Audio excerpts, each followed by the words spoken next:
Hey everybody, welcome back. Uh Hello. yeah. So we're gonna be talking about live action One Piece episode 2, which yeah, The Man in the Straw Hat. It goes between the anime episodes of episodes 4 through 8, which covers the Orange Town arc in a sense.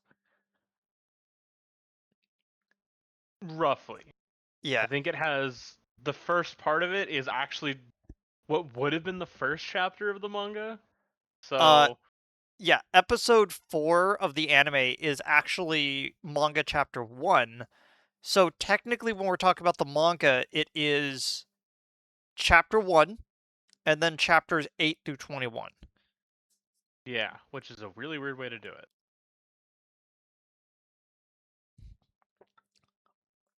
Yeah, I've always felt it was kind of awkward to put the intro to the series on episode 4, but maybe it's because that they thought that the fight with Alvita is a better jumping off point when it comes to Luffy as a character. But I've never really been okay with that.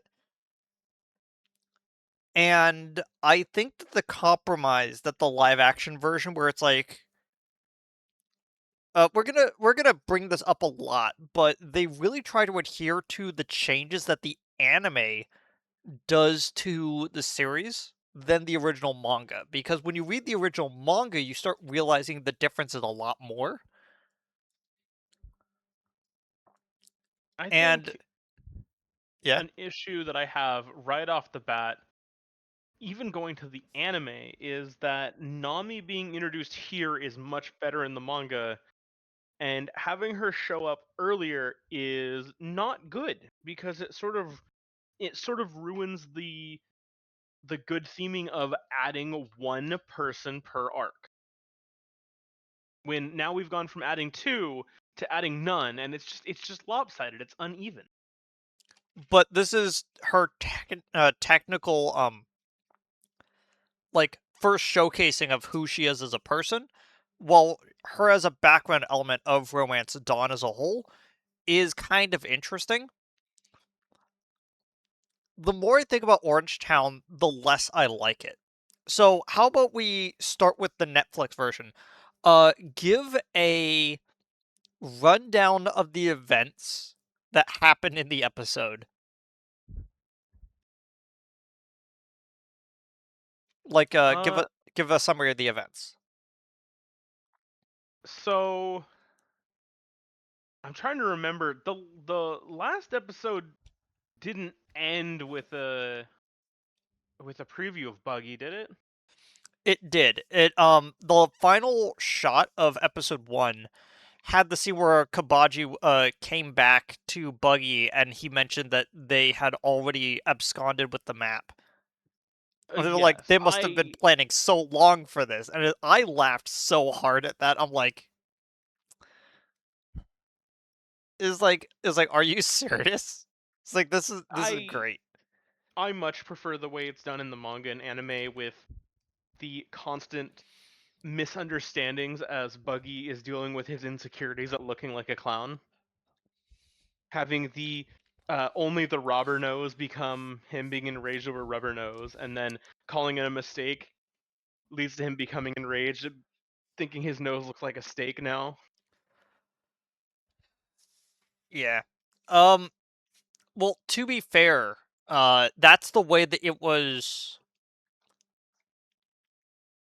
Uh, kind of. It's the way that Buggy is introduced at the end of it because at this point what they were doing is that whenever a new arc was about to start, they gave a flash forward to a character you're going to meet. And so they do a flash forward to Buggy at the end of episode 3.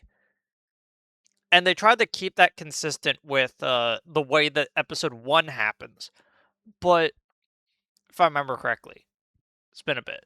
But one of the things that I instantly realized when talking about Orange Town is that we actually have to talk about episode 1 sorry, manga chapter 1 first, and all of Yes. the backstory that is surrounding it.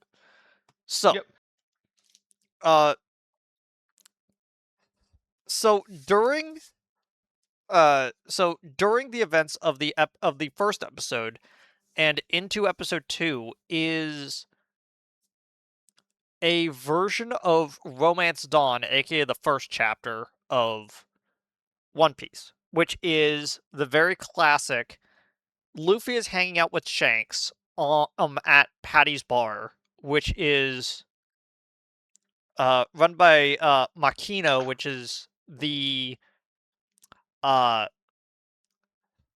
the person who is basically putting up with Luffy for a lot of his childhood, and allegedly the romantic partner of Shanks. Like, we still do not know if her kid is actually like related to Shanks or not, but like there is some speculation about that. And I'm like, fair enough. So, Like anyone who tells Shanks no. okay. So, Shanks is hanging out with Luffy, at least in the manga version. When when he teaches him a lesson about about picking your battles because the mountain bandit Higuruma shows up and basically like antagonizes them because they drank all the alcohol. And while all this is going on, no one is noticing the fact that Luffy is just eating anything that's on the counter. And when all of that subsides, they find out that he ate the fruit that was sitting in a box that was just carelessly left out.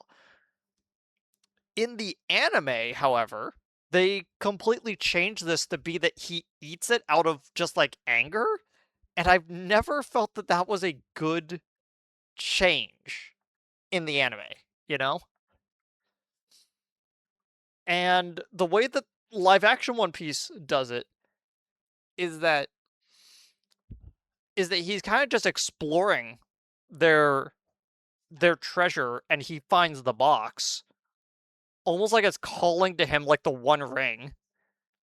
And when he opens it up, he sees the fruit and he starts eating it, almost like he's being drawn to it, which is a lot closer to the way that they try to explain why he ate the fruit later on. And so I think that the live action version does a good way to kind of bridge the gap on that one, but I just still really like the manga version of Romance Dawn just a little bit more.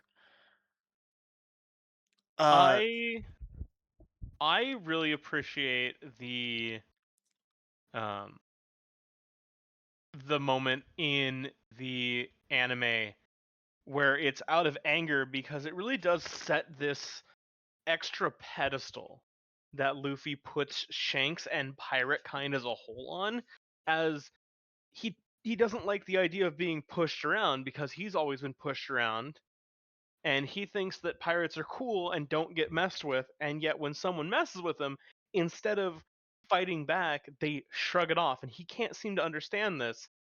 And in his frustration, he turns to emotional eating, which I have a great deal of knowledge in, and it just so happens to be the Gomu Gomu no Mi. yeah. So they say in episode 2 of the live action that that fruit is so expensive and would have sold for so much that it was the most expensive piece in all of Shanks's pirate hoard. And I think that that's kind of funny thinking about it because in chapter 0 of the manga, where we actually see Shanks stealing the gum gum fruit, there's a moment where there's like a like this fruit keeps eluding us. We really need to keep a grip onto it, and it immediately gets stolen.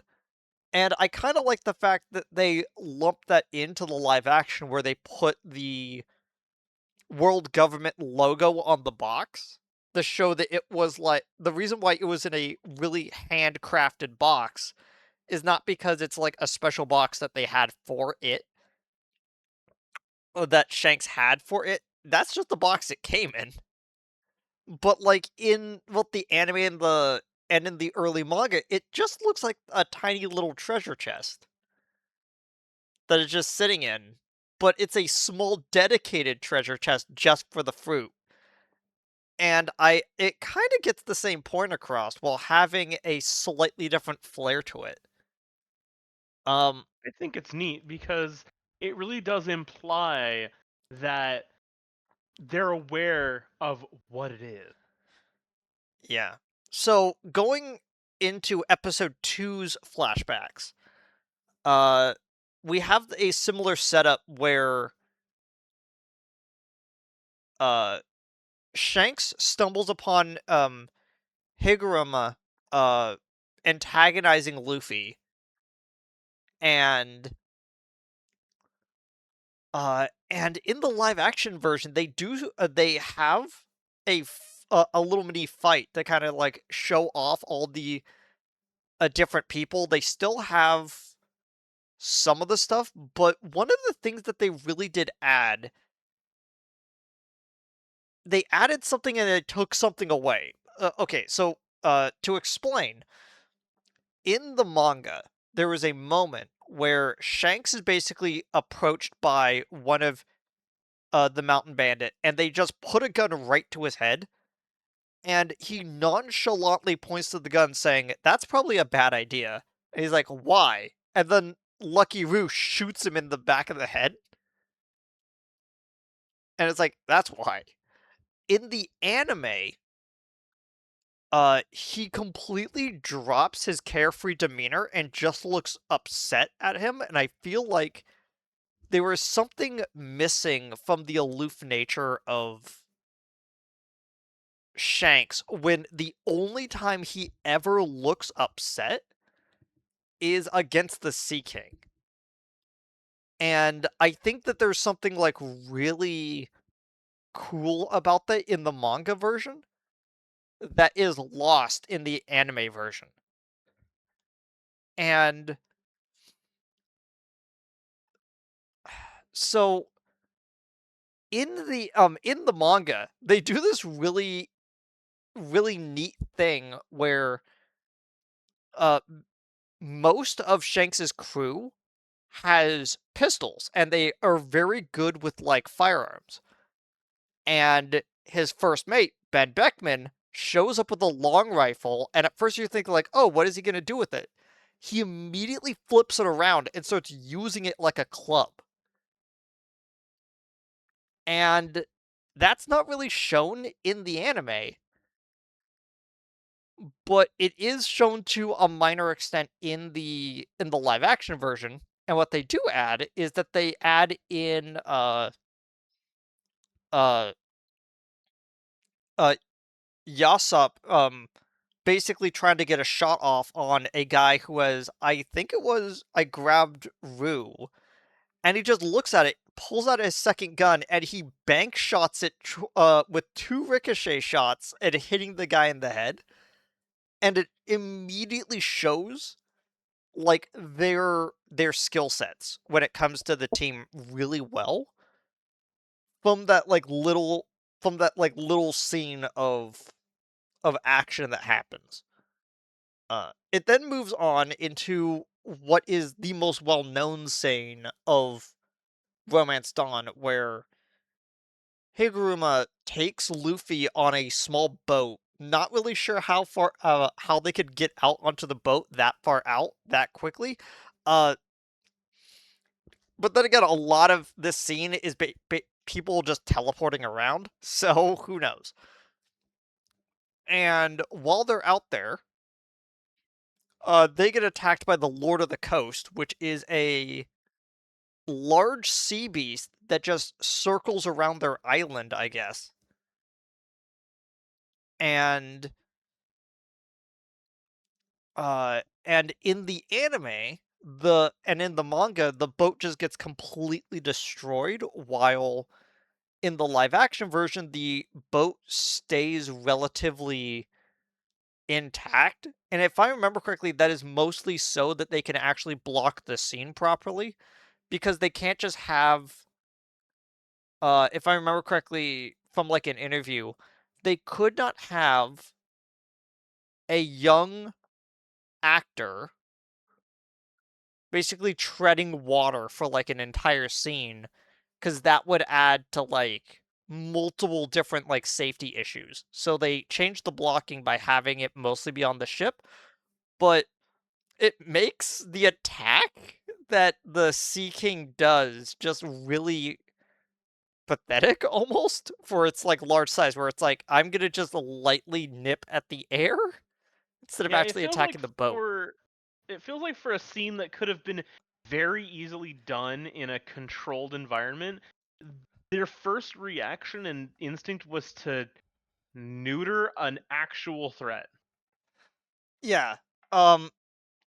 Now this next part comes down to personal interpretation, but I love the manga version of this more than any version. Again, I love the manga version of Romance Dawn.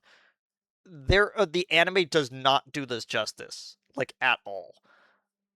In which Shanks is now suddenly there. Like in the manga paneling is like the Lord of the Coast strikes, and Shanks is just there now.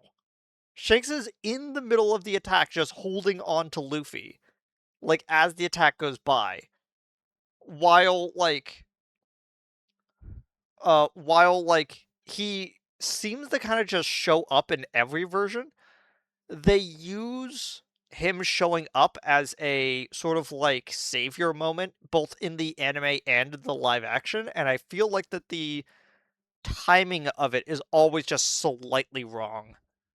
In fairness, though, as we would see later on in the series, Shanks does have a habit of just sort of Teleporting in, yeah, he just shows up.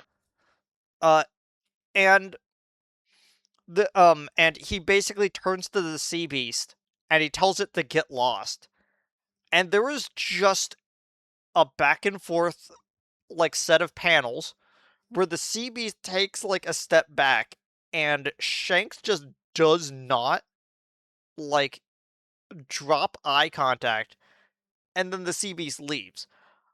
I think that the anime does this well enough, but just gonna say, the way that the sea beast is animated swimming forward is just so goofy. I can't help but laugh every single time. He's just like what it just like wiggles forward. Like like they did the animation for it and they're like, the scene needs to be a lot faster, and so they sped it up for no reason. Yeah, there's a lot of things that had to be condensed, even though these are pretty long episodes in terms of, compared to a normal show. Condensing all of this into an hour? Why? I don't understand why a lot of this couldn't have been broken up more. Oh, I was talking about in the anime version, not the live action. Oh, I didn't get the sense that it was sped up at all in the No, no, anime. no. The actual animation for the sea beast was like it like diving forward and doing like a snake pattern like forward, but they needed to have that like well-made animation to be in like in like a span of like a second and a half. So it looks like that they just sped the animation up a little bit. I'm like, that looks too goofy. You shouldn't have done that. See, I never got that idea, and I never like noticed that. It felt fine to me. Yeah. But like I'm just really like I'm just a big hater for like early One Piece anime, like personally. So like uh because I still don't think that the anime for One Piece gets good until they hit the Baratie, and even then has caveats. So it's like, It took a while as well for a lot of the anime stuff to. yeah, imagine sitting Uh, through like 50 episodes and then going, sitting through like 20, 25 episodes and you're like, finally, I can actually like enjoy this. Um, so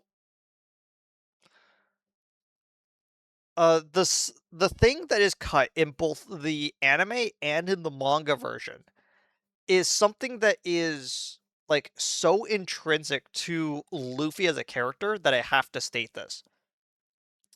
Luffy, when he turns 16, he sets out on he sets out with some materials out onto the out onto his little dinghy, and he's going out into the ocean. He doesn't know where he's going to pick up a crew. He doesn't know when he's going to get a bigger ship.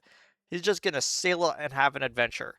And the exact same Sea King pulls up out of the water and just looks at him, and without even like without even like batting an eye, he like pulls his like fist back and he punches the sea beast squarely in the face, and he causes him to go away.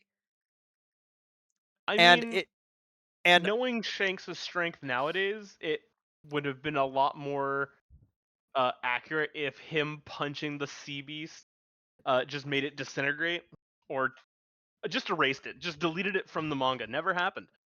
Yeah, but like uh I still think that the Lord of the Coast was like some sort of runt that decided to like swim off on its own, and that's the reason why it's over there. So like it immediately having any form of like pushback in any sort of way, making it scamper off, is totally in line with how that works.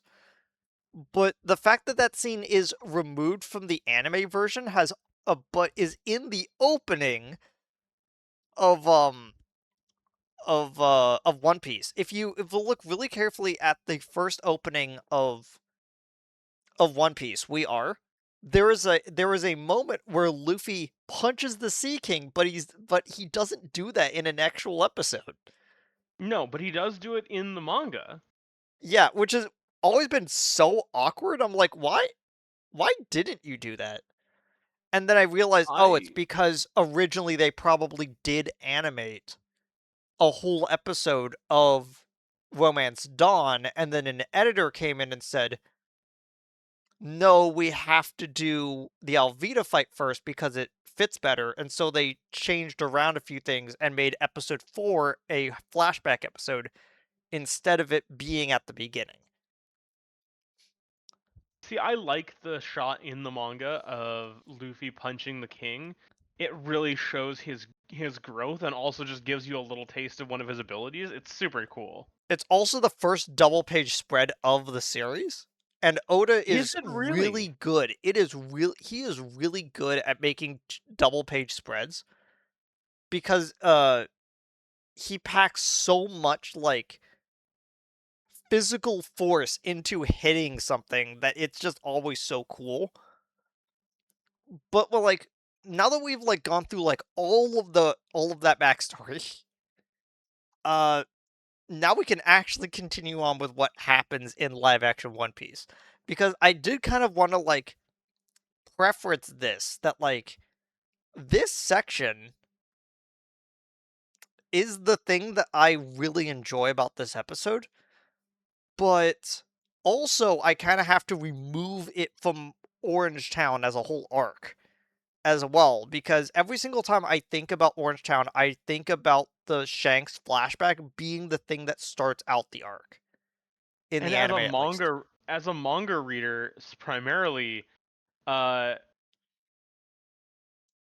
I'm of the opposite opinion. Where to me, or like that chapter just happens so far ahead. Yeah, You and I know. think one of the things that it does change is it does change the dynamic of it bookending Shanks' involvement with Luffy around Orange Town. So you have the flashback at the beginning, and then you have the injuring of the hat at the end. Oh God, the And I think first it time we ever get to see Luffy really mad. yeah, it's like it does create like an interesting bookend for the arc, but I don't think it really serves the purpose that I think it should have. So, just talking about the current moment stuff. Continue on with the summary of episode 2 of live action One Piece. Hmm. Well, what to say about episode 2?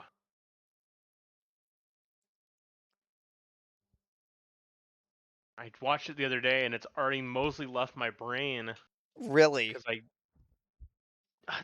just the live action does not hook me. I'm so predisposed to not like it because of the changes that it's hard for it to stay in my brain. I just don't I didn't that's the big problem I have. I didn't want a new thing. I wanted a live action version of the anime. I didn't want changes. I didn't want cuts. I didn't want shuffled events. I didn't want characters showing up early. I wanted a one-to-one recreation. To be fair, you're about this with a lot of other things where it's like, well, if it's not Star Fox 64, what's the purpose of like re-releasing the game? And it's Exactly. like, I'm well, a here's fan. re-releasing Star Fox 64, and you're like, no, but I want new stuff I want with it not changing any of the old stuff, while having I new want stuff but not adding stuff. what I want is a remaster, not a remake. That's kind of fair, but like I feel like there are some stuff with the live action One Piece that fits well with an a primarily English speaking audience that helps localize it to a different group of people, you know. So, if you want, I can summarize it a little bit better because I did watch the episode literally like 2 hours ago. Oh, then you have it much fresher than I do. I watched it back on Thursday.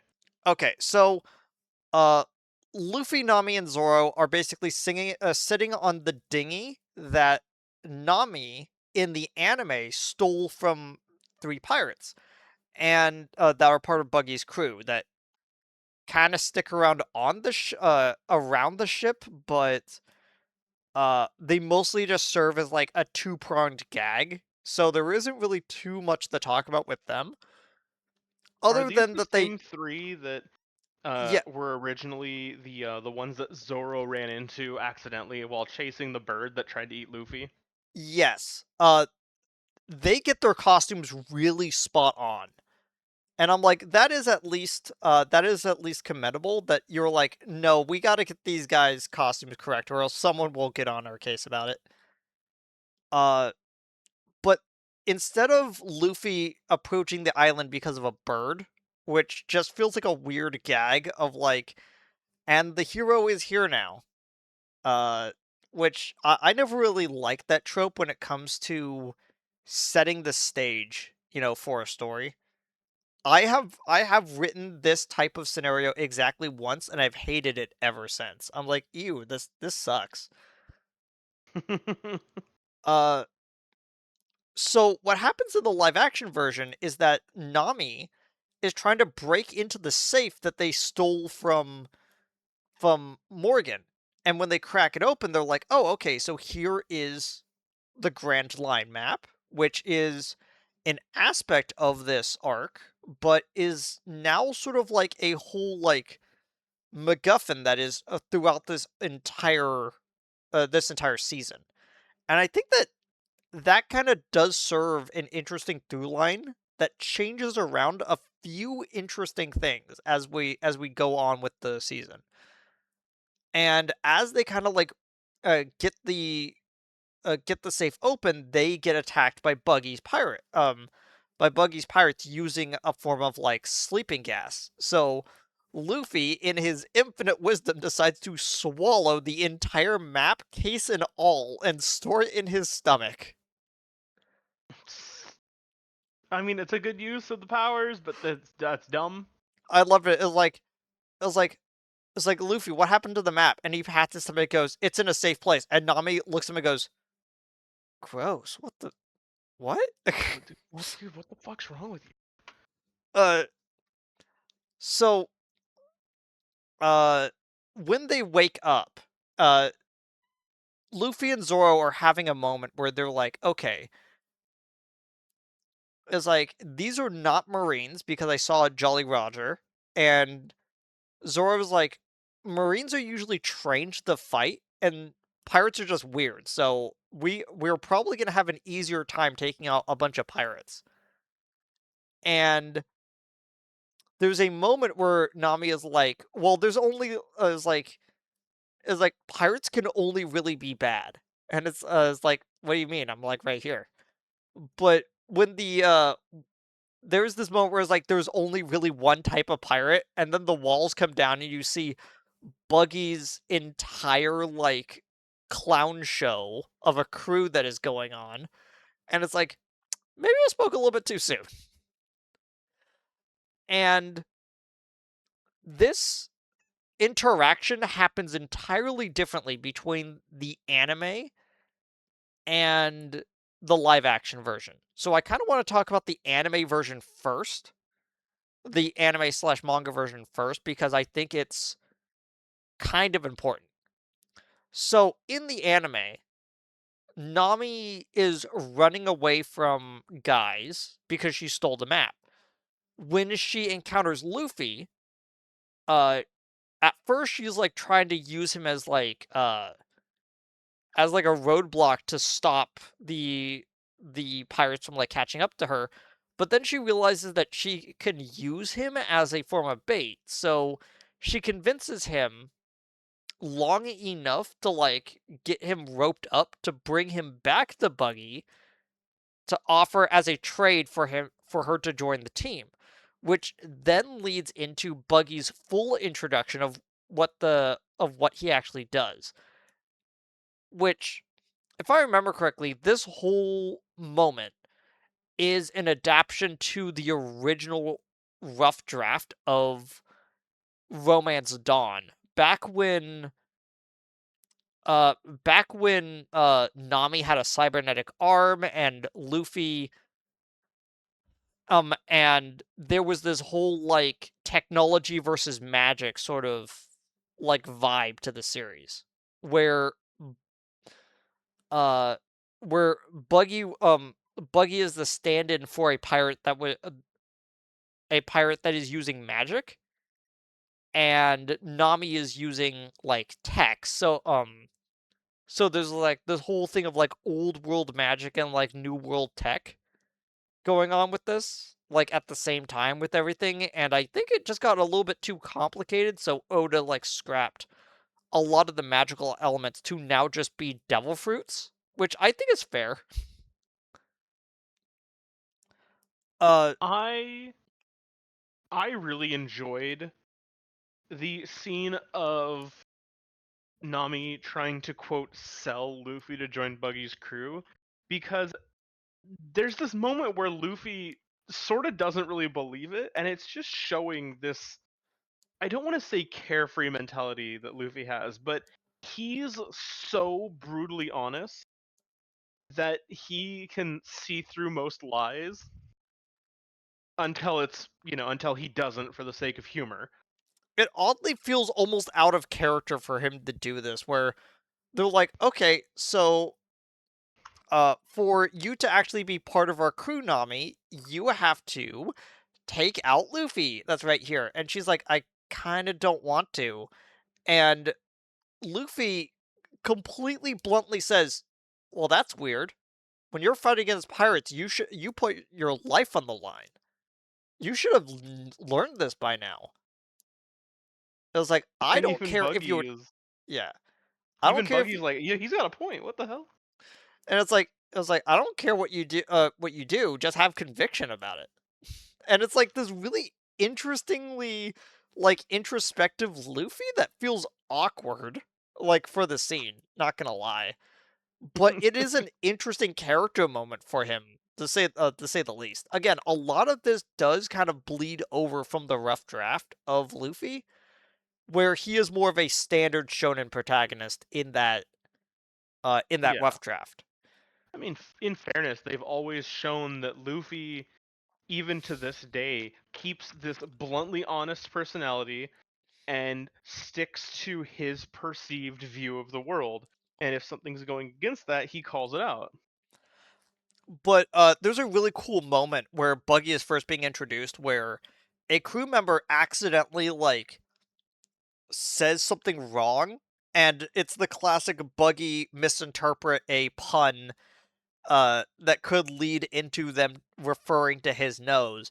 So he reaches his hands forward and he just starts like force choking the guy from like a great distance, which we later like realize what is happening is that his fingertips are disconnecting and grabbing him and lifting him up. Because you could see like the rest of his hand and he's like pulling it forward, but it's just not drawn properly of like just his fingertips are coming out. And it does add a little bit of mystique of like what exactly he's doing, but there is kind of a weirdness to every single like antagonist in One Piece where Oda does not like showing their full potential until they're actually in the fight with Luffy. And I think that that's a good call, but it has the like JoJo's Bizarre Adventure problem where how much of this is a misdirect and how much of this is I retconned it so its powers now work differently when we actually get down to brass tacks sometimes. Um Especially with earlier One Piece where it's like I didn't really know where I was going with this, but now I have to kind of stick with it. I Uh think we should talk about one of my least favorite changes from the anime manga okay, so to I'm this guessing that episode. yeah, so this is your least favorite scene. At no point up till this moment did we have any of the really funny moments with Buggy's second in command and third in command. And it's at this moment, watching the live action, you realize there is a missing character that is very important. Uh Captain Richie. Where the fuck is Richie the Lion? Yeah, because there's in fact, he kind of like points it out. Like going back to the live action version, the way that like all of this like clowning around is going on and then Jeff Ward who plays Buggy does a really good job of this where he just comes out just angry and irate and the first thing he says is the spotlight's timing is bad by the way as like he like redirects it towards him so he has like a better like lighting so we could talk about this. And he goes, "Also, where's the lion?" Is like there's supposed to be like a dancing lion that's supposed to go on right here. And kind of making the joke of, "Guys, this is season 1. We did not have the budget to do Richie. I'm sorry." Which is a shame because that's an important character. Not in the long run, but it's important because it really solidifies the idea of Buggy made a circus themed pirate crew. And what do you need for a three-ring circus? You need the clown, you need the acrobat, and you need the lion tamer. And like this is the weirdest part. Like everyone always forgets that Moji is his first mate. Is like is like he doesn't have two first mates because everyone is like, "Oh, it's Moji and Kabaji are the two first mates." No, no, no. Like I always thought that Kabaji was like the helmsman or something. But apparently they're just like first mate and second mate in that order. And uh Moji is a lot more important in the actual arc of Orange Town than in the live action version, but when you realize like the falling dominoes of parts that they had to cut for time, you start noticing why they ended up doing that. So, to kind of get into all of this, uh, in Orange Town, there is a I want to say a side plot, but it's actually like the heart of the arc itself, which is a pet shop that is run by that is run by a guy who had passed away 3 months ago. And much like the dog Hachiko from like Japanese culture, uh, the owner's pet dog, Chocho, is now basically like sitting outside waiting for his owner to show back up. And the mayor, who we do see in the episode like a few times, Mayor Boodle, because he looks like a poodle. Uh, Who plays him in the live action? Let's see here. Let's I let's do. who played Lindsay Riordan? He only Riordan? gets a few lines, but he really does sell it. He looks like the guy. Let's see what else has he been in? What has he been in?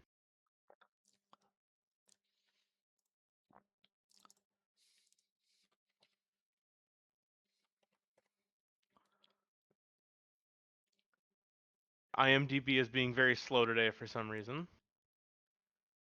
Oh, wow, he's been in quite a bit. Hmm.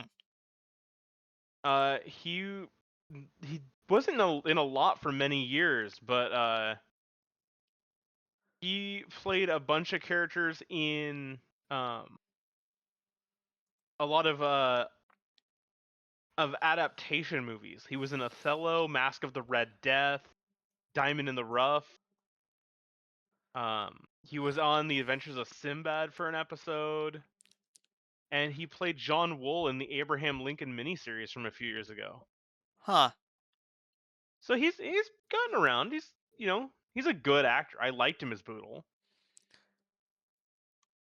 Yeah, he did sell the role. It is kind of interesting how a lot of the how even like the bit characters look spot on with how it is, as we mentioned a few times. But his involvement is greatly reduced in the live action version. And the reason is that they needed to get to the heart of this episode. And all of these domino effects, all of these dominoes are like falling in place. We didn't have time to do the side plot with Chocho the dog. Because of this, uh, m- um, Moji and Richie burning down the pet store is not involved at all. And if that's not involved, then they don't have to animate Richie because his involvement is not really there. Because Zoro has a fight with Kabaji on the unicycle, we still have to have that maybe included at some extent.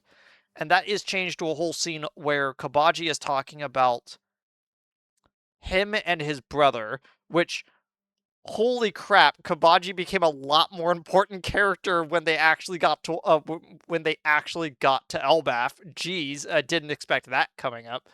Uh Yeah, it's interesting in that somehow they put a lot more effort uh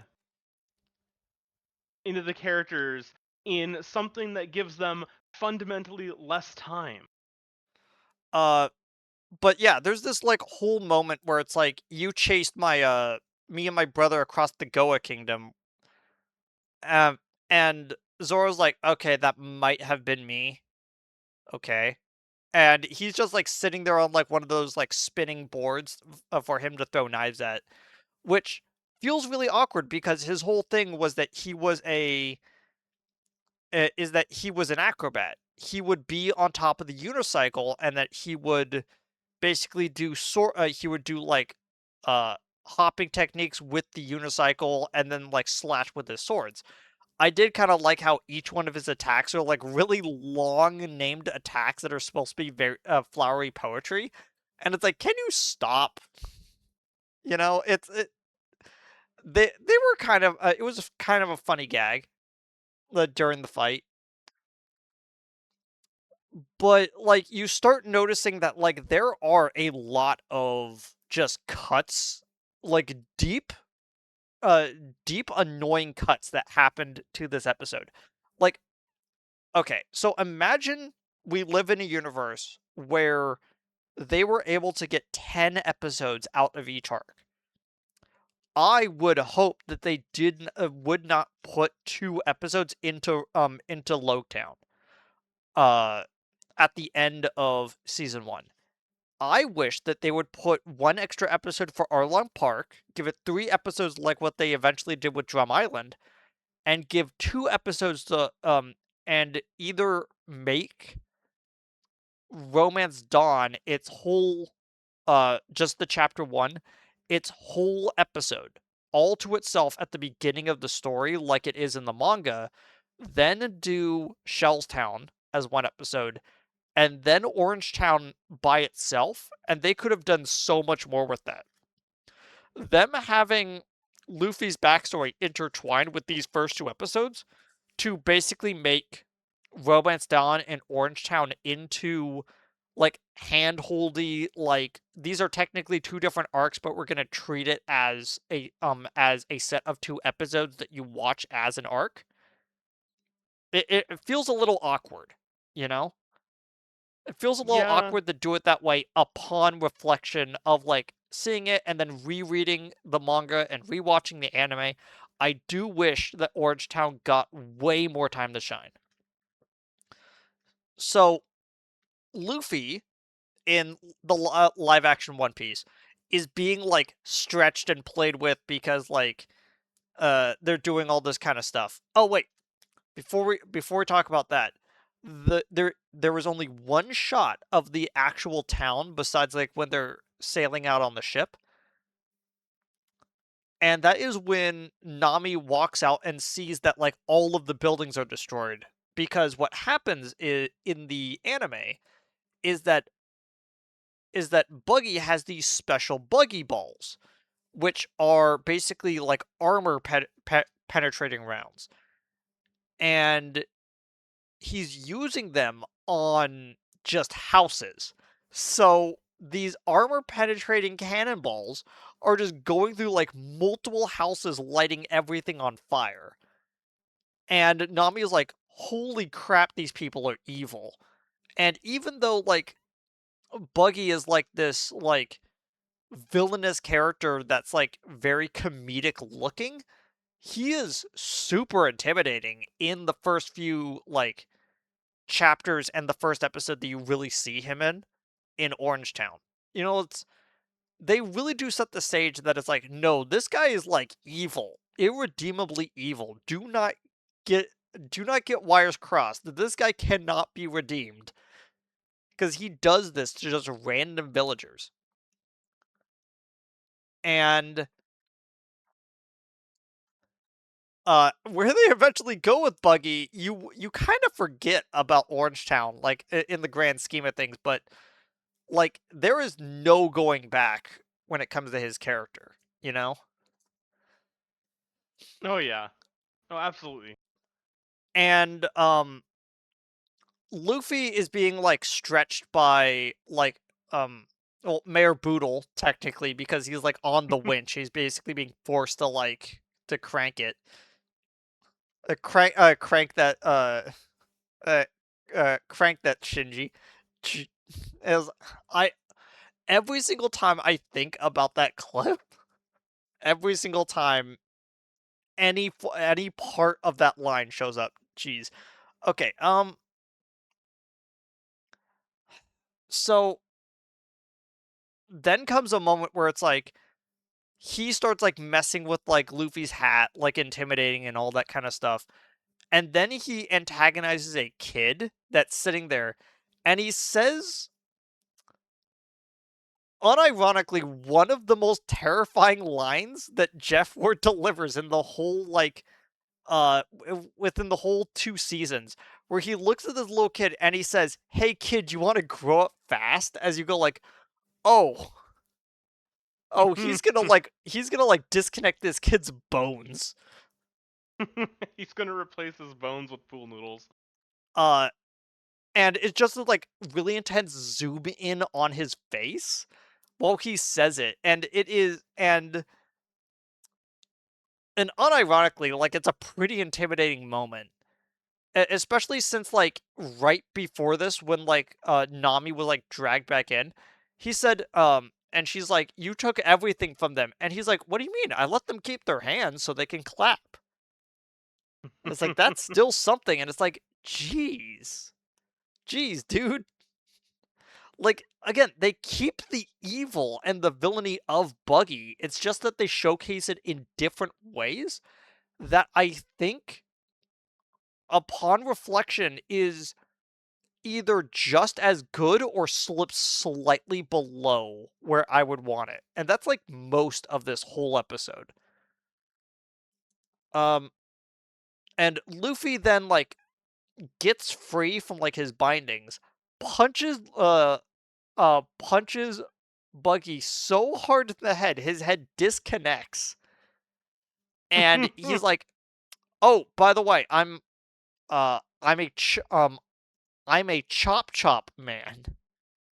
Which in the anime, there's this really great moment because Nami doesn't want to go through with like using a buggy ball on Luffy. So instead, like she uses her like three-part pole to basically knock out the person that lit the fuse, and then she's trying to manually extinguish the flames by like smothering the wick or whatever it's called. The fuse, there we go. Smothering the fuse with her palms, which looks really harrowing in the anime, but I feel like that whole scene just takes way too long. And there is a lessened impact to Zoro randomly showing up and just smacking like three guys in the face with his swords, still sheathed, and he's like, are you guys just playing around? Like, what is going on? And I think it's like a really great like way for him to just suddenly show up. And Yeah. they adapt this well enough in a way because when Buggy is like talking to all of them and they do the like I bet everyone knows where you are, and then he does the nose bit in the live action version, Zoro steps up going, "I am Roronoa Zoro. I am a pirate hunter." And Buggy goes, "We have a celebrity in our midst, everybody. Clap for him." And I like that little comedy bit. Like again, it's like I keep mentioning it, but they do similar things and they fit similar shaped holes, but it at some point it just feels like that we're just putting everything within the square hole. All of these shapes go in the square hole. And it's like yeah, you okay, you kind of did that. And when you say that about like a whole episode, it starts feeling weird, you know? Uh so so Nami using her last remaining bobby pin breaks out of her bindings, helps Zoro knock out Kabaji. They then go around and take out the rest of uh Buggy's crew in the background, while Buggy has set up this incredibly elaborate tank of seawater to just put Luffy into to kind of slowly like fill that up to torture him with. And I don't know, just having like the water tank to be the replacement to the iron cage is okay, but it's just not the same because you don't get the whole scene of Zoro dragging the whole like cage with like a gushing wound downstairs. You know? There's something missing there. I think there should have been more of a focus on Chocho's story, but I think when you're trying to fit the prequel and the entirety of this arc into one hour episode, some things have to be cut, but it did sort of put a damper that we really didn't get the full impact scene of Chocho trying to save the pet food store. Yeah, because And Luffy managing to save one thing of dog food. Yeah, it's a great moment where he just sets the dog food in front of him and goes, "Hey, I couldn't do much, but here's this." And then Chocho looks very happy, which then leads back into something that happens later. Yeah, it's a lot of good character building moments that unfortunately have to be cut because I think the issue with the live action One Piece is it definitely suffers from a case of slow fast.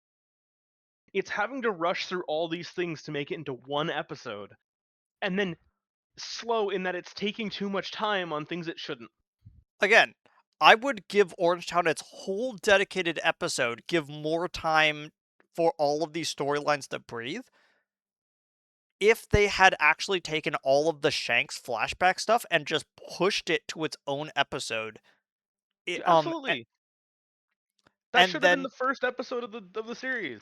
yeah, like again, like one episode for that, one episode for like introduction to an introduction to Kobe and Zoro at Shellstown, one episode for Orange Town that is a little bit closer to the source material, which again, we're gonna this is gonna come up when we get to episode 4 Insert Village, but this was a problem with the entirety of season 1 and almost a problem with a lot of season 2, but they do kind of mitigate that with a few really good set pieces in season 2.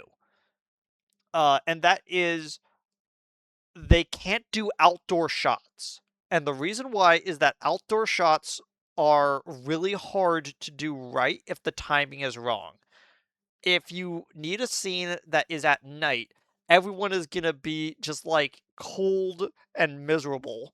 And if it's during the day, everyone is going to be swelteringly like just like drenched in sweat. Because not only do they have the sun above them, but they also have the stage lights that also need to be there. Yeah, And I feel like that them eliminating all the outdoor shots except for like a few in Orange Town really does kill the entire vibe of the episode. And I yeah, am it willing to it makes the series feel like claustrophobic. All these inside scenes, like we should not be seeing inside shots for extended periods of time until Baratier. when we eventually get to Drum Island in like 15 episodes, the entire fight with Wapol and the crew taking place within the claustrophobic like setting of being inside the castle works actually pretty well for the fight with the two henchmen, but does not work well with the like saving the flag scene. It doesn't really work well with the actual fights with Wapol, except for like a few good moments.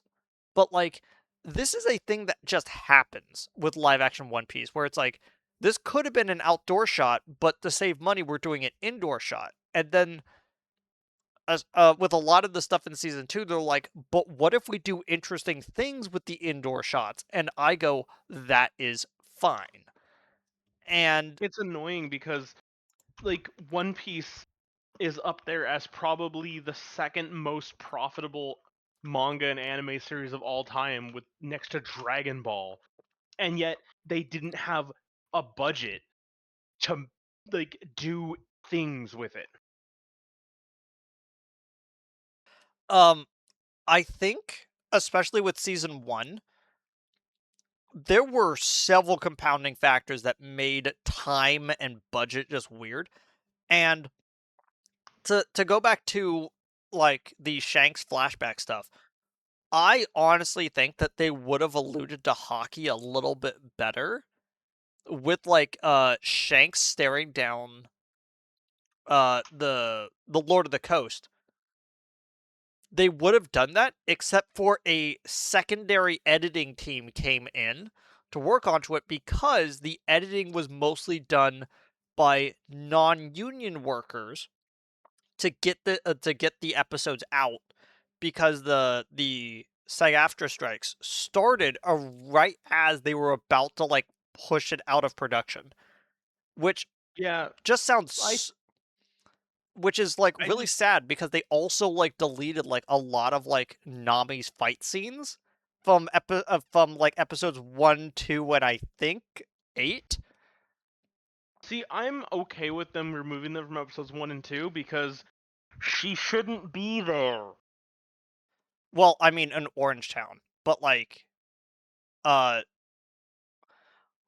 I do kind of like although I will say this. Nami's like three-part staff where she like has it like on her hip and she pulls out all three parts and like clacks them together looks so cool animated in the anime. But the way that they do it in the live action version where she just pulls out a thing and then she shakes it to like uncollapse the whole pole looks very clean in the live action version. But there is Yeah, something missing about the clack where she just puts all three of them together that feels really good for me as someone that's like really into like audio work, you know? yeah. A lot of the Especially since audio that in later then live action. becomes the climax where when she does that it becomes like the clap of thunder, you Yeah, know? I think a lot of the audio has problems in live action One Piece. Things that should be given a a very weighty sound aren't because they don't want to seem too anime with it, which is ridiculous and it's a terrible mentality to have when adapting an anime. You need to keep that anime. It's Yeah, terrifying it's on a point of view of what are these people going to do if the live action gets to Gear 5? um this problem actually showed up a lot uh when the Cowboy Bebop Netflix adaptation came out, where they were scared to do anything anime with it because they're like, "What do you mean? This is just a drama. This is just a drama set in space, right?" And then everyone just No starts wait. shaking their head, going, "No, every single episode has a different vibe. Every single episode feels like a western that is just set in space, and you turned it into generic like crime drama." Not to completely shit on Peaky Blinders or anything, it had Peaky Blinders vibes to it, you know? But Yep. like when you turn something that's supposed to be a western in which the main character is supposed to be Bruce Lee being a Bruce Lee in a western and that's the entire vibe of the whole series. Bruce Lee in a western set in space and you ruin it by basically turning into Peaky Blinders, you have a problem. And they don't see Rant anything about wrong that with it. over. Um, Yeah, they don't see anything wrong with it. They're like, "No, this is fine. This is exactly what we intended." And it's like, I don't understand. uh, they they get into the fight with Buggy in the live action version, and like he like separates like his body parts out, and he's like using them as like a cloud around them to like hit them with, which is kind of neat. They do the whole like catch the like hat with the knives and stuff to like damage it, but it just doesn't Yeah, have the same like emotional weight to it. But there's something I that know they what you mean. deleted about the live action version that I found really interesting to the point where I thought they were going to do this in Town in season 2. Okay, And so what would that be?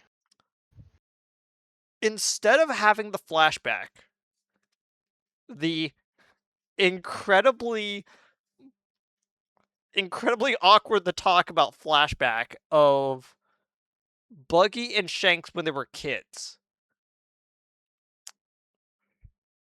because they couldn't do the whole Rogers crew because because the crew that's actually in the anime and manga flashback are not the Rogers pirates at all. Like you see Scopper Gaban and his two axes, and you see Silver's Rayleigh because those are the two like most impactful designs that are in the scene. No one else is Yeah. actually part of the Rogers pirates, and there's this whole like part where Buggy is like holding up the devil fruit, and they're like, "I heard that those are fake." is like maybe they're just not ripe yet, which is why Buggy didn't get the whole thing, like because they don't know that it's a fake devil fruit. And I'm saying they're going, wouldn't Odin's wife with the like future like a jump fruit be right there? Wouldn't she be able to like explain like devil fruits to them? And like, oh wait, I no, these think are not the Roger Pirates. I forgot. These are yeah, characters that Oda probably never intended them to actually be the Roger Pirates. But then as time went on, they're like having a direct connection between Roger's will going into Luffy by the passing of the hat is so much more interesting that I can completely like forgive Oda for retconning these people out of existence. So them removing the whole flashback of Buggy having this treasure map and he wants to go and get that. So he takes the devil fruit that they got on a when raiding a ship, and he eats a fake one of it because he's going to use the money selling the devil fruit to put together an expedition onto the ocean floor to get this treasure chest. And Shanks comes over and scares the living daylights out of him in the middle of the night, forcing accidentally causing him to swallow the entire pineapple, swallowing the pineapple whole, and in his fright, dropping the map off the side of the ship. So not only does it he remove his ability to swim and give him a weird power, it also makes it he also lost an untold amount of riches on the ocean floor. And you then understand why in the live action version he refers to Shanks as betraying him. Because it's like, this is the thing that I wanted to do. This is where I wanted my life to go, and you removed my ability to do it. And it's like, that's not his fault though. no, And it was an accident, but Buggy's the kind of person that can't let go of any perceived slight, as shown before, when even a simple listening error gets his crew in in trouble. I was really hoping in episode 9, which is Town in season 2, I was really hoping that they were going to do a moment where Buggy is sitting there just like about to cut Luffy's head off, and there's a flashback to Town where they were having the discussion of, do we go off and just form our own pirate crew because you don't have a devil fruit, I don't. Like we could just be like co-captains and like sail out into the void together. And the whole like miscommunication of what exactly they want to do, causing the rift between their friendship, which is the actual betrayal that happens. I was hoping that they were going to do that scene in episode 9.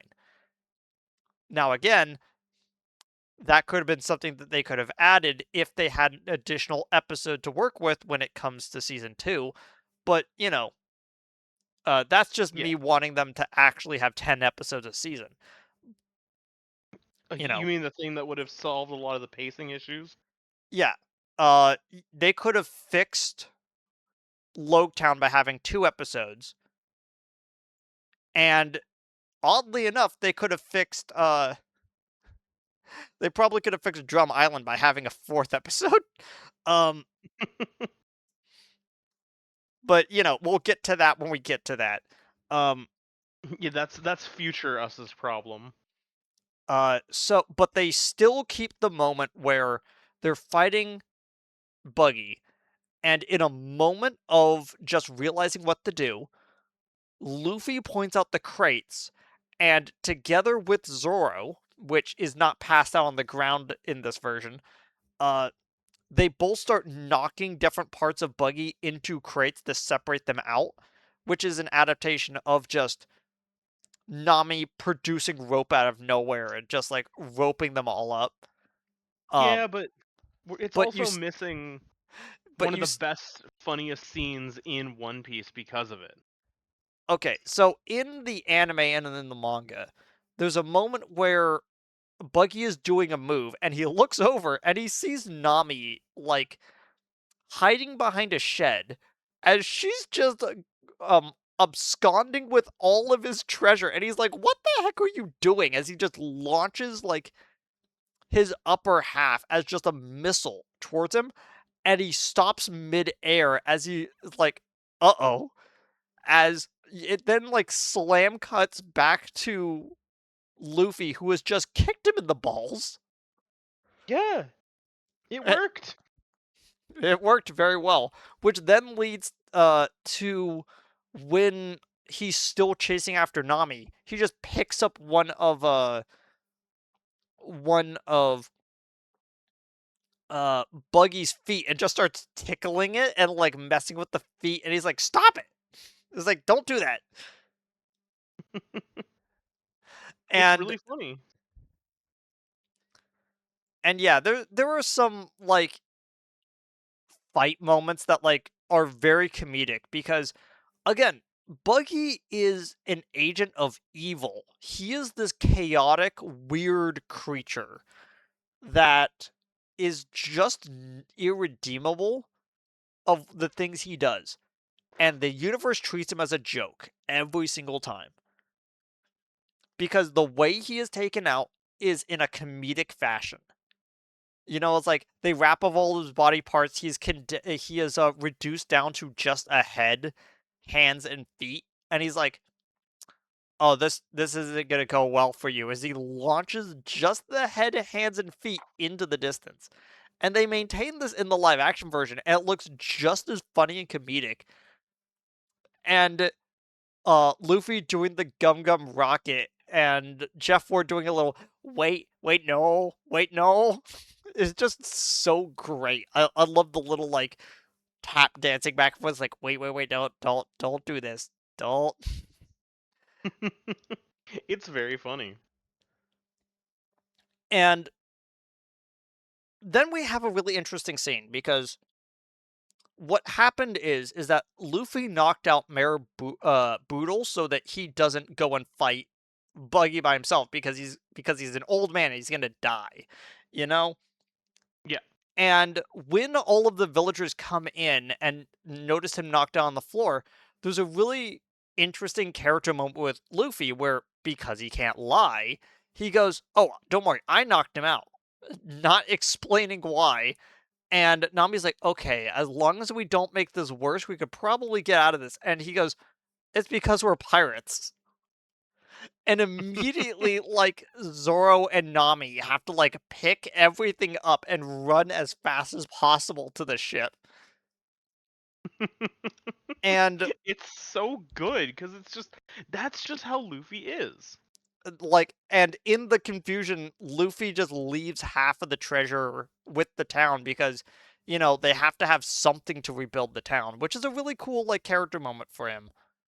Where he's like, um, the way that they the way that they do this in the live action version is they finish off Buggy, they're about to go out, and then Luffy's like, "Oh wait, we're not done yet." I was like, "What?" And they like turns all the like he turns the audience lights on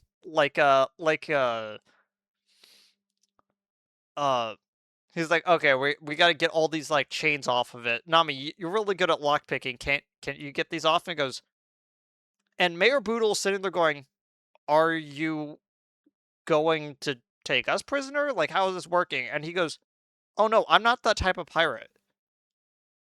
As Nami looks in like interest but confusion. Yeah, she doesn't expect someone to be good.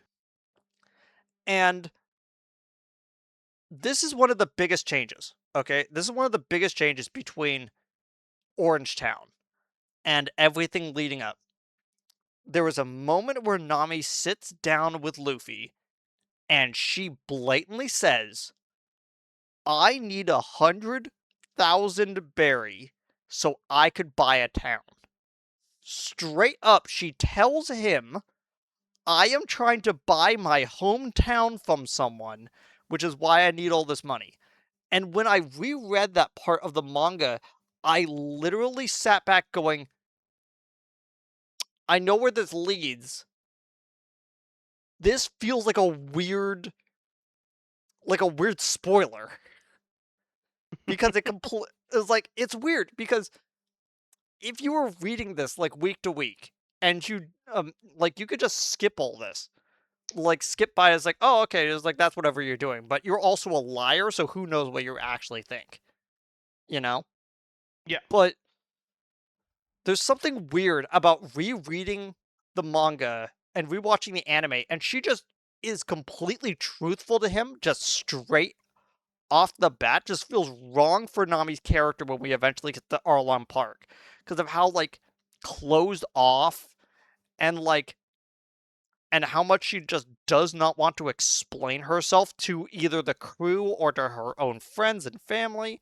Like, she does not want to explain what the plan is in case anything goes wrong. And so it just feels really awkward for her to just blatantly say, I need this money to buy a town. And it's like, what? Where'd this come from? You know? It comes out of absolutely nowhere as well. Which is I why mean, I when they think just it's completely skip it in the live action version, I did not miss anything. Because I think it's an important character moment because like what happens later, it really shows that Luffy has this charismatic pull that no one can like go against him. It happened to Whitebeard, it happens to Trafalgar, Jinbei, Brook, even Mihawk like I want a acknowledges that he sandwich has with a no crazy crust. And then Law goes, wait, no, why am I getting involved with this? It is unironically like one of my favorite parts of the of that whole like sequence of like I almost called it Hellfire Peaks. Whatever the heck the hot Iceland is. Punk Hazard, there we go. It Oh is yeah, my yeah, yeah. favorite part of like the Punk Hazard section with Law that really made him really endeared to me as a character. Um, is where he's just fine. I guess I'm part of the crew now. I guess I don't want to be here though. Uh, but then they do something really cute in the live action version.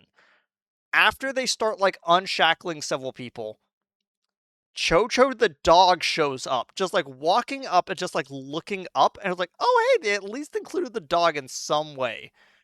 And they blatantly say that they are leaving the treasure with Buggy's stuff with the villagers.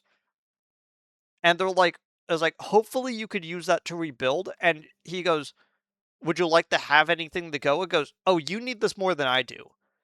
And there's a long shot of just Luffy walking off into the distance and him stopping and going, well, and then just walking back and taking like two pieces of food, going, I just need a snack.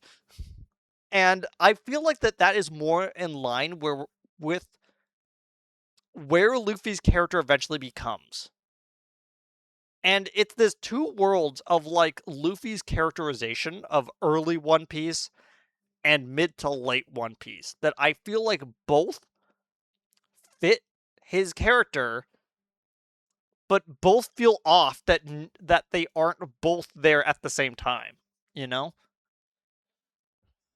I feel like the way that Inyakigo Doi plays Luffy in the live action version is perfect for Luffy as he is shown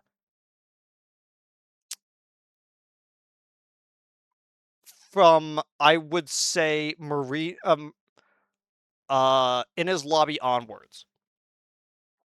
Because I think that he is the perfect casting for Water 7 Luffy, you know?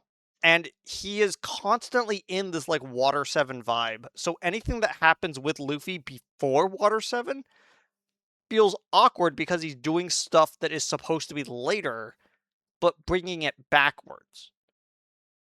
It's got this interesting vibe, you know? Yeah, I'm wondering how it would be without it, and I don't think good. Because I think making the characters congruent to the way that they are depicted Water 7 onwards makes the characters fit better overall, but it makes the individual arcs leading up to Water 7 not feel correct at times. Um okay, so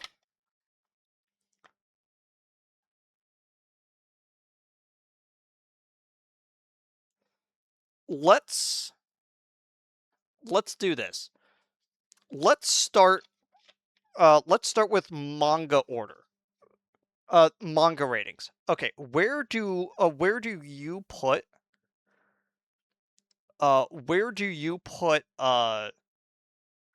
the manga adaptation of Orange Town? When I first read it, I didn't care for it that much because I thought Buggy was a little bit too goofy.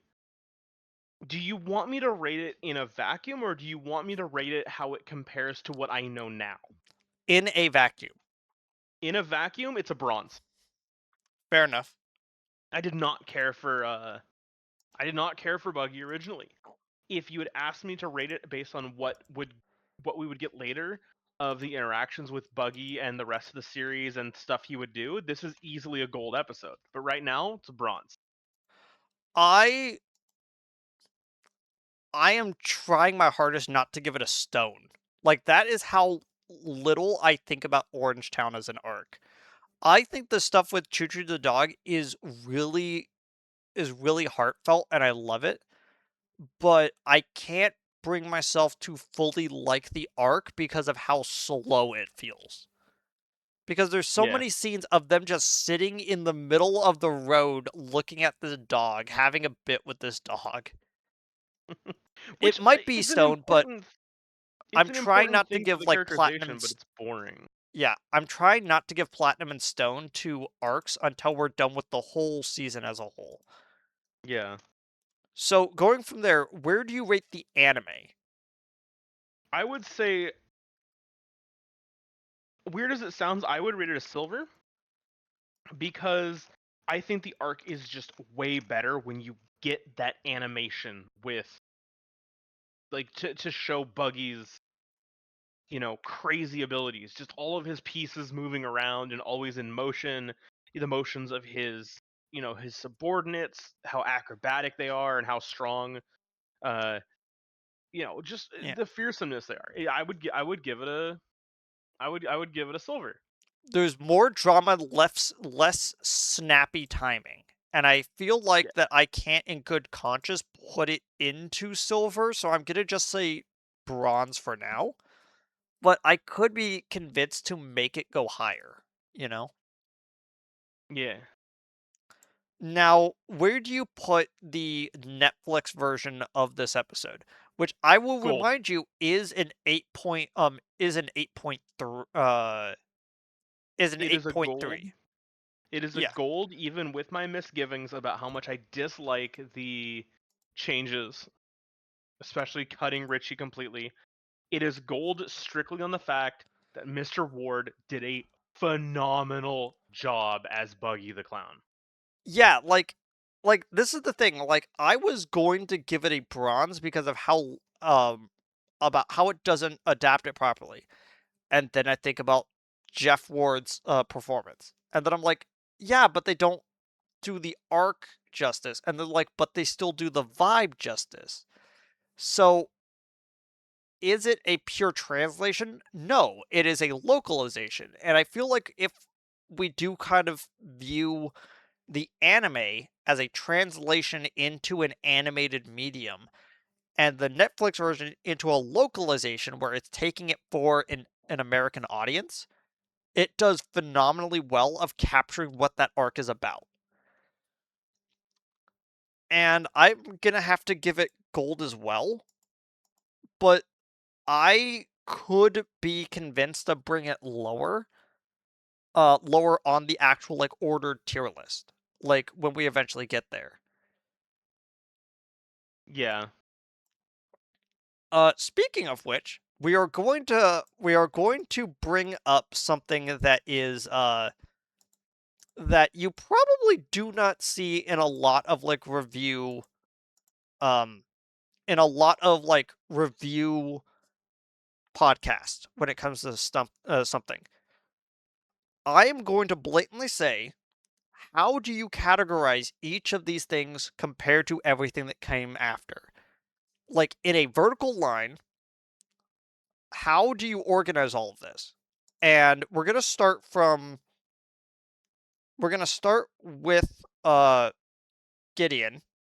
You are going to tell me in the order of manga, anime, and Netflix as of what you have watched so far, how do you organize them vertically from like best to least? So manga keep the same. Anime put the second chunk, I guess we're gonna call it, above the first chunk, since it since the I just think it's a little bit better for the Orangetown arc, but I think it's also important to remember that for the anime, chunk one there is going to be the first chapter of the manga, which is in episode 2, which gets a little weird. It's why I'm sort of glad they don't have any of those weird wibbly skips later on. As for Netflix, easily put the second episode above the first one. Second episode is the best one currently. That's fair. Um, this is what I'm gonna do. I'm gonna leave manga order the same. So uh Romance Dawn is above Orange Town.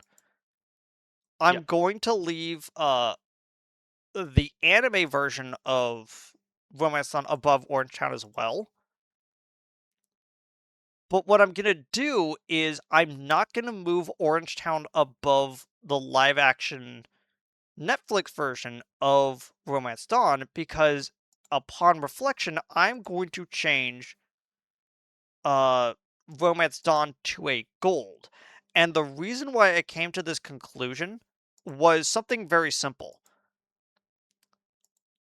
I think as a starter to the series as a whole, I actually really like the first episode of the live action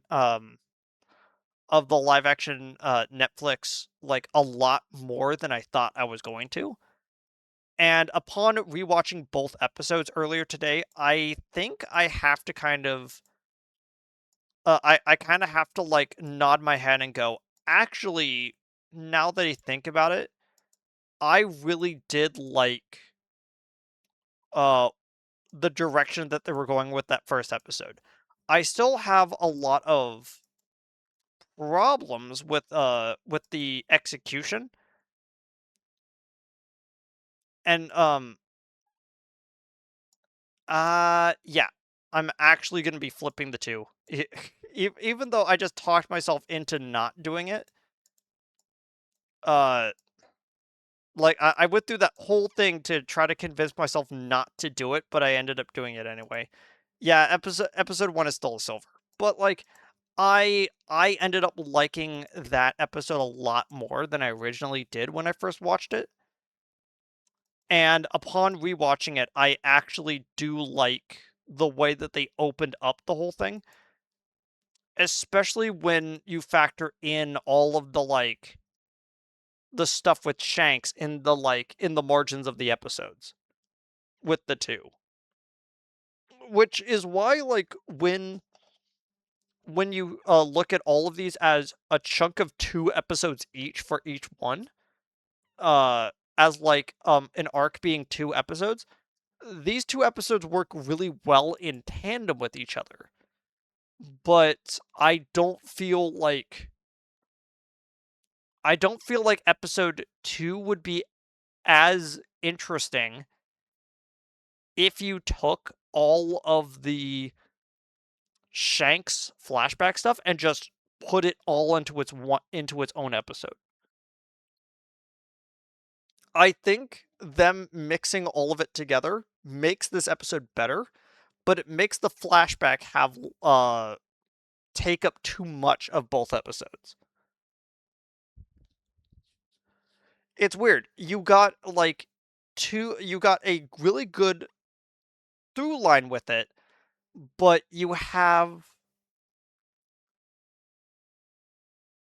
2 episodes instead of 3. It's hard to explain, you know? Yeah, I get what you mean. So, did you have any remaining thoughts um, about, um, about episode 2 as a whole?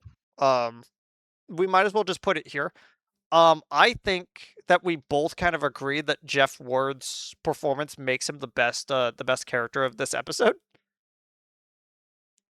I think so far Jim Ward is the best actor when it comes to portraying the character, but I still think in terms of portraying the spirit of the character, the actor who's playing Luffy is definitely much more in touch with that. Just how he reacts outside of the show. But in the show, Mr. Ward is a treasure. Yeah. For this episode in particular, I think the character I have the most problem with out of this whole thing, I'm going to give it um and I'm probably gonna do this again when we get to Lowtown. Kabaji does okay. Moji does not have a single piece of like actual dialogue in the entire like 2 seasons. And I think that that's a real shame for the character because he's supposed to be the first mate. And I, for the longest time, thought Kabaji was supposed to be like the helmsman. Like, I did not know that he was actually like the second mate for like the longest time. And I thought that the joke was that Richie was the second mate. But Hmm. like it always feels weird that it's like, oh, Kabaji gets like so much more screen time in every version of this storyline when Moji is supposed to be like the right hand man uh to Buggy, and it just feels awkward. Um, I and think a him, big issue with it is just there was never really a clear direction on the hierarchy, and it caused an issue for a while when everything afterwards was so very blatantly defined that to the point of very clearly they would put in people's titles. yeah.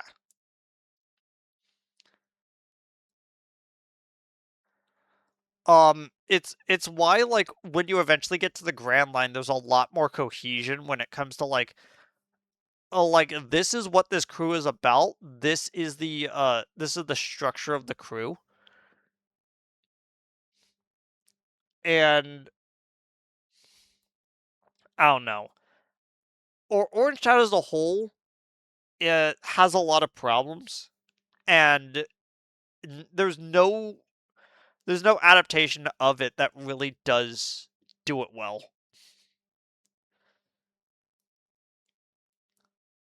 Okay, so with all that said and done, any final thoughts? Um, no, I think we covered everything. I just went through my list here and it's pretty well cleared out. I just realized that we completely forgot to introduce ourselves at the beginning. That's what happens when you record at like 1 in the morning, you know. Hey, they know who we is. If you somehow missed the first episode, I was AG and that was Gideon. Hello, goodbye. Yeah.